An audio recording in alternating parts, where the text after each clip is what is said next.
Hi hello guys. आज एक बहुत ही जबरदस्त क्वेश्चन आया है एसएससी सीजीएल का, है ना। कुछ बच्चों ने मुझसे पूछा है। मैं ये क्वेश्चन पहले आप लोगों को दिखा दूं। ये क्वेश्चन देखिए, दिखने में लग रहा है थोड़ा सा टफ। क्वेश्चन में क्या है, x plus 1/x is equal to दिया हुआ है √3।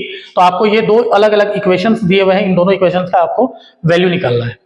आप लोगों में से जिनको आता है आप वीडियो पॉज करके बनाइए और फिर आंसर मैच कीजिएगा, और बाकी बच्चों के लिए मैं इसे बना देता हूं।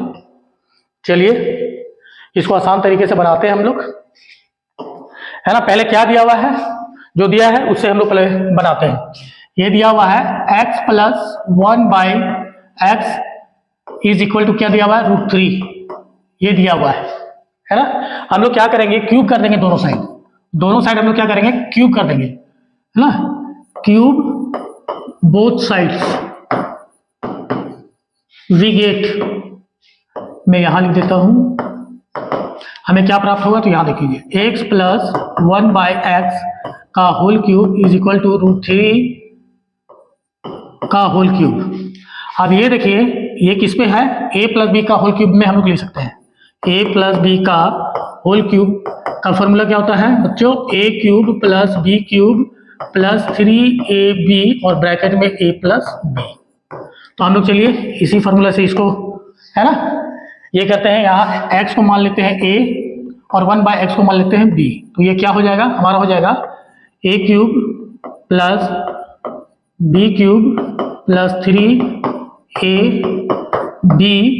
और इंटू a प्लस b, और यहाँ पे क्या है √3 का होल क्यूब। तो √3 का होल क्यूब का मतलब क्या हुआ, √3 इंटू √3 ये हुआ, है ना। अब यहाँ पे देखिए ये और ये कैंसिल आउट हो गया, और यहाँ पे हम लोग क्या लिख सकते हैं, x cube 1/x cube plus ये हो गया 3 और इंटू, अब इसका देखिए x प्लस 1/x का वैल्यू दिया हुआ है कितना, √3, और ये भी क्या हो जाएगा, √3 को गुना करेंगे तो कितना हो जाएगा 3।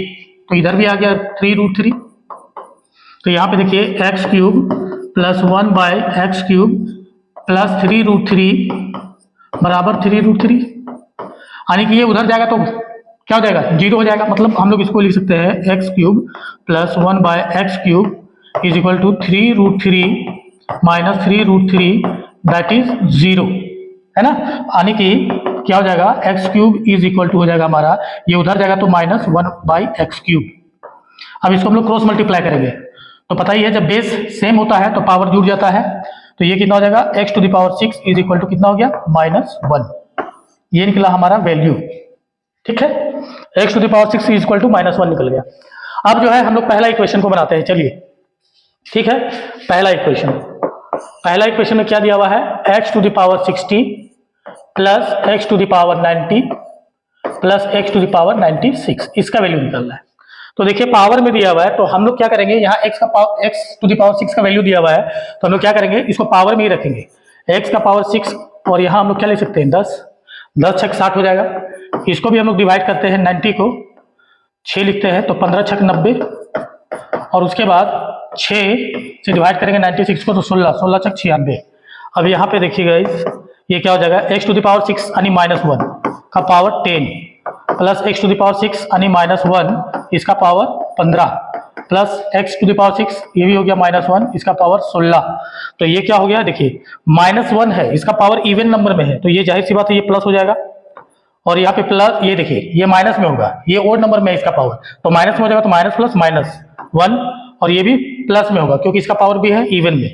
तो यहाँ पे देखिए ये और ये कैंसिल आउट, मतलब 0 हो गया, इसका वैल्यू कितना आ गया 1।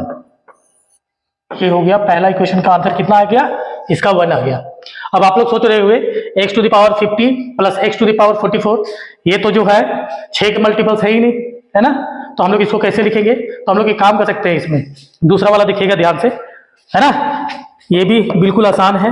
ये देखिए हम लोग क्या करेंगे, इन दोनों में हम लोग क्या करेंगे, देखिए मैं यही दिखा दे रहा हूँ। इसमें क्या करेंगे, x⁻4 यहाँ पे क्या है 50 और x⁻ यहाँ 44 है, हम लोग x⁻44 को कॉमन ले लेते हैं।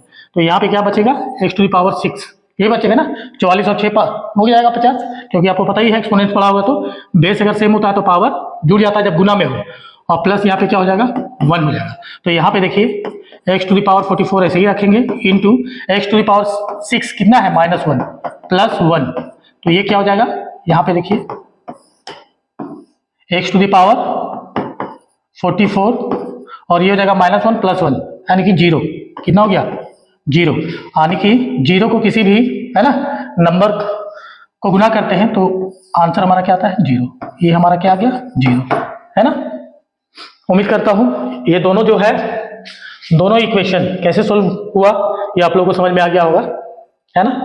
ठीक है गाइस, इसी तरह का इंटरेस्टिंग क्वेश्चन के साथ मैं आता रहूंगा, तब तक के लिए नमस्कार और धन्यवाद।